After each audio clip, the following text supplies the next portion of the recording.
الحمد لله وحده والصلاة والسلام على من لا نبي بعده أما بعد فأعوذ بالله من الشيطان الرجيم بسم الله الرحمن الرحيم من يطع الرسول فقد أطاع الله ومن تولى فما أرسلناك عليهم حفيظا صدق الله العظيم۔ برادران گرامی، منکرین حدیث کے اعتراضات اور ان کے جوابات کا سلسلہ شروع کیا ہوا ہے۔ پہلا اعتراض اور اس کا جواب تفصیل کے ساتھ ذکر کیا جا چکا ہے۔ آج دوسرا اعتراض وہ یہ کہ حضرت عمر بن خطاب رضی اللہ تعالیٰ عنہ نے ایک موقع پر فرمایا حسبنا کتاب اللہ، کہ ہمارے لیے اللہ کی کتاب کافی ہے، اور اس کا مطلب منکرین نے یہ نکالا کہ اللہ کی کتاب کافی ہے، حدیث کی ضرورت نہیں۔ اگر میں منکرین کی بات کو ذرا بڑھاتے ہوئے یوں کہوں تو آپ سوچئے کہ حدیث کا کوئی منکر بھی میرے موقف کی تائید کرے گا۔ میں یہ کہتا ہوں کہ حضرت عمر رضی اللہ تعالیٰ عنہ نے یہ کہا کہ ہمیں اللہ کی کتاب کافی ہے، عقل کی ضرورت نہیں۔ ہمیں اللہ کی کتاب کافی ہے، لہذا تاریخ کی کوئی ضرورت نہیں۔ ہمیں اللہ کی کتاب کافی ہے، لہذا عرف و عادت کو دیکھنے کی کوئی ضرورت نہیں۔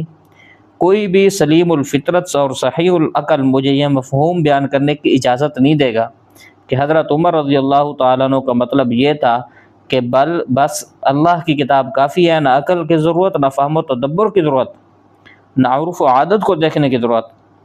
یقیناً یہ مفہوم ان کی بات کا ہرگز نہیں تھا۔ دراصل اس کا تفصیلی واقعہ اور حضرت عمر کی بات کا صحیح مطلب یہ کیا تھا؟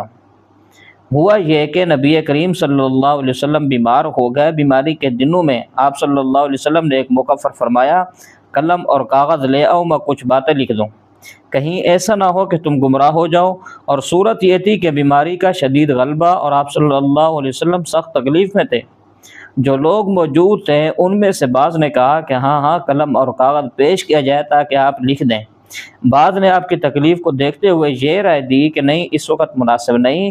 اس موقع پر حضرت عمر رضی اللہ تعالیٰ عنہ نے فرمایا کہ آپ پر تکلیف غالب ہے، وَعِندَكُمُ الْقُرْآنُ حَسْبُكُمْ کتاب اللہ، کہ تمہارے پاس قرآن موجود ہے، تمہارے لیے اللہ کی کتاب کافی ہے۔ اس وقت حضور صلی اللہ علیہ وسلم کو تکلیف دینا مناسب نہیں ہے۔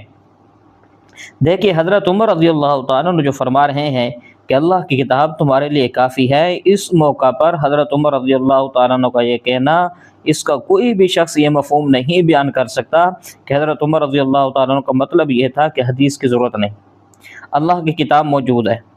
حضرت عمر رضی اللہ تعالیٰ عنہ تو صرف حضور اکرم صلی اللہ علیہ وسلم کی بیماری کی تکلیف کو دیکھتے ہوئے عرض کر رہے تھے کہ آپ ٹھیک ہو جائیں گے، پھر آپ لکھ دیجیے گا، اس وقت آپ تکلیف میں ہیں تو آپ اس وقت تکلیف نہ فرمائیں۔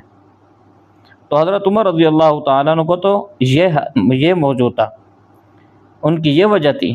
اور آپ کو ایک عجیب بات بتاؤں کہ حضرت عمر رضی اللہ تعالیٰ عنہ نے اس موقع پر جو فرمایا کہ تمہارے لیے اللہ کی کتاب کافی ہے، اس وقت حضور صلی اللہ علیہ وسلم کو تکلیف دینا مناسب نہیں۔